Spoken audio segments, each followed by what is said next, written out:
Oke, baik. Aku kasih tahu dulu secara singkat perbedaan kaum muslimin itu ada 3. Yang pertama adalah perbedaan fikih.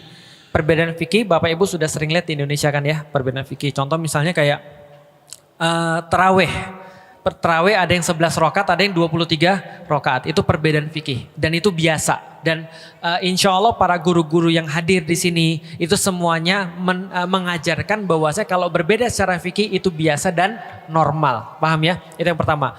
Yang kedua adalah perbedaan politik. Nah, perbedaan politik ini tentang siapa yang memimpin setelah Rasulullah. Awalnya itu.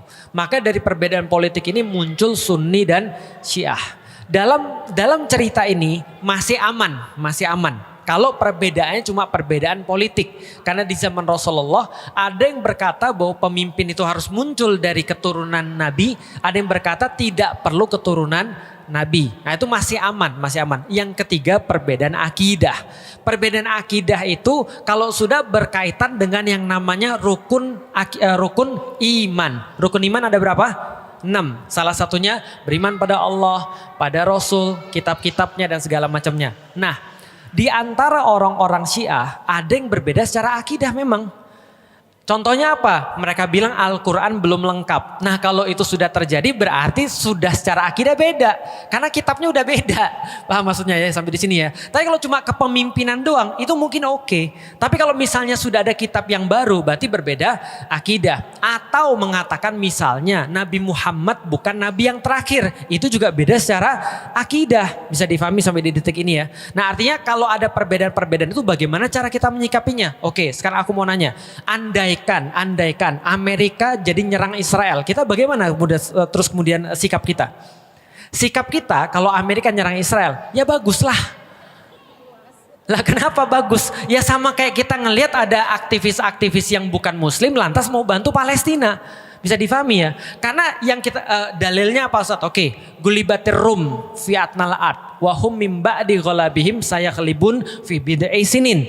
Ketika kaum muslimin lagi disiksa sama orang-orang kafir Quraisy, maka waktu itu turun ayat Allah berkaitan dengan apa yang terjadi di dunia. Apa yang terjadi di dunia? Bayangin, Arab di tengah-tengah, sebelah kanannya ada Persia, sebelah kirinya ada Romawi. Romawi sama Persia ini 2 negara besar di dunia pada saat itu.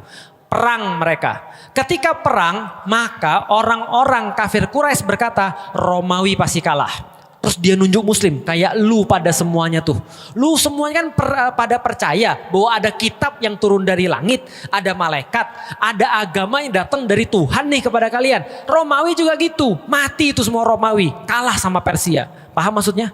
Di titik ini, orang-orang kafir Quraisy menyamakan mereka dengan Persia dan umat muslim dengan Romawi. Maka ketika ditanyakan pada Rasulullah Sallallahu Alaihi Wasallam, maka Rasul menjawab ketika turun ayat gulibatir rum, akan dikalahkan orang-orang Romawi fi atnal ard, di tempat yang paling rendah. Wahum mim ba'di ghalabihim sayakhlibun fi bid'i sinin, dan setelah mereka kalah akan menang kembali dalam waktu dekat. Berarti yang menang siapa? Romawi. Di dalam Al-Quran dikatakan, dan hari itu bergembiralah orang-orang muslim. Pertanyaannya, kenapa orang muslim gembira? Karena Romawi menang? Bukan. Orang muslim gembira karena mereka membuktikan kafir Quraisy salah. Paham sampai di sini?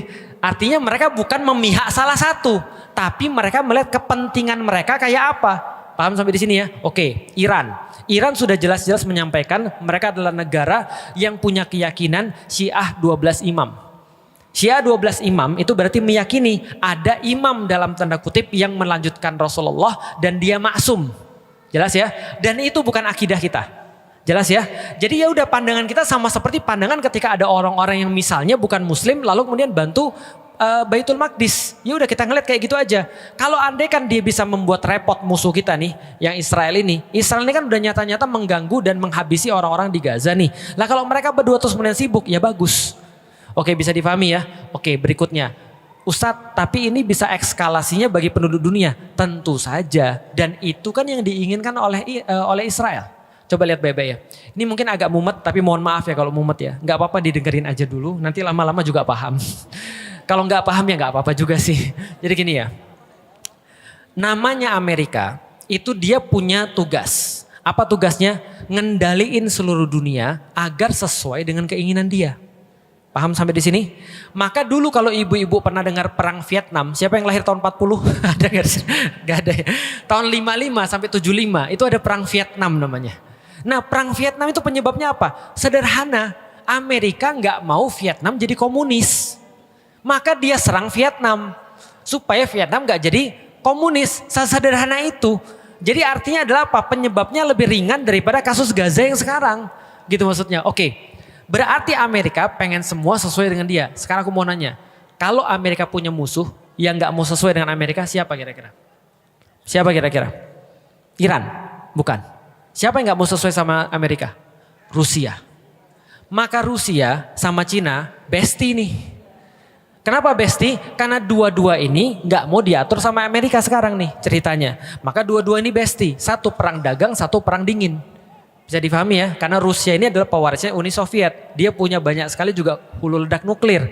Lalu kemudian Cina juga sama. Mereka bestian nih. Ketika mereka bestian, mereka nyari proksi. Proksi itu gimana ya ngomongnya ya? Sebentar. Nyari bestie. Mereka jadi nyari bestie di tempat daerah konflik. Karena Amerika itu punya bawahan di Timur Tengah namanya Israel, maka orang-orang ini harus punya bawahan juga. Apa bawahannya di sana? Bawahannya Iran. Jelas? Nah, kenapa bisa tahu gitu? Makanya ketika Iran perang, siapa yang memproklamirkan akan dukung Iran? Rusia, Cina. Jelas sampai di sini? Nah, maka ini sekalian nih. Artinya Amerika pengen ngendaliin Rusia, Iran dan segala macam supaya mereka nggak punya ancaman, minimal nuklirnya hilang. Lalu makanya ada NPT, Nuclear Proliferation Treaty. Lalu kemudian ngendaliin agar mereka nggak punya nuklir, supaya yang bisa punya nuklir siapa? Cuma Amerika dan Israel doang. Paham sampai di sini ya? Nah, mereka mau ngendaliin dunia dan itu harus terjadi. Perang Ukraina itu salah satunya. Karena Amerika nguasain pemerintahnya, Rusia nggak mau. Karena itu dekat Rusia. Ini masalah negara doang. Indonesia gimana? Nonton Indonesia. Kan turut nonton dalam perselisihan dunia kan Indonesia kan gitu. Nah, artinya ini yang terjadi nih. Oke, balik lagi. Kalau kita bahas tentang masalah Iran, apakah Iran menyerang Israel karena dia pro dengan Palestina? Jawabannya tidak. Karena Iran nyerang Israel karena dia diserang duluan, sederhana, gitu kan ya. Dan ada video tuh Netanyahu ngomong ke publik, bikin video. Apa yang dia bilang? Dia bilang begini, saya berbicara pada rakyat-rakyat Iran yang terhormat untuk dalam tanda kutip menggulingkan pemerintahan yang sekarang untuk balik lagi ke masa lalu. Tahu masa lalunya apa? Dia ngomong sendiri. Kita udah jelasin di kajian kita tuh. Apa masa lalunya? Iran sama Israel itu bestie. Baru tahu. Karena yang ngebuat kuil Sulaiman yang kedua itu Iran, itu Persia. Maka mereka dulunya bestie. Maka Netanyahu bilang, mari kita kembali ke masa lalu di mana kita bestian.